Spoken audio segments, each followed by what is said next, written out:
సొంత చెల్లెలకే అయ్యో సంపాదించిన ఆస్తుల వాటా ఇయ్యాల్సి వస్తుందని సొంత చెల్లెలనే ఇంట్లో నుంచి ఎలగొట్టిరు. ఇవాళ వాళ్ళ చెల్లెలే జిల్లాలు తిరిగి దుమ్మెత్తిపోస్తుంది వాళ్ళ అన్న గురించి వాళ్ళ బావ గురించి.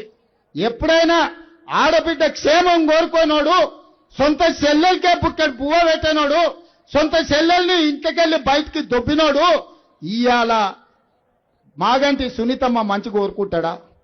సొంత చెల్లెలకి అన్నం పెట్టినోడు చిన్నమ్మ బిడ్డకు బంగారు గాజులు చేపిస్తా అంటే వాడు నమ్ముతాడా? నమ్ముతాడా అక్క? సొంత చెల్లెకి అన్నం పెట్టినోడు చిన్నమ్మ బిడ్డకు బంగారు గాజులు చేపిస్తాడా?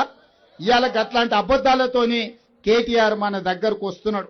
అందుకే ఈ పేద ప్రజలకు రేషన్ కార్డు రావాలన్నా, ఈ పేద ప్రజలకు 200 యూనిట్లు ఉచిత కరెంట్ ఇవ్వాలన్నా, ఈ పేద ప్రజలకు సన్న బియ్యం మీకు అందాలన్నా, ఈ పేదింటి ఆడబిడ్డలు బస్సులో ఉచితంగా ప్రయాణం చేయాలన్నా, రేపు మీ బస్తీలలో ఇంటి జగాలో ఉన్న వాళ్లకు ఇందిరమ్మ ఇల్లు కట్టుకోవడానికి పేదవాళ్లకు 5 లక్షల రూపాయలు ఇవ్వాలన్నా నవీన్ యాదవ్ను గెలిపించండి.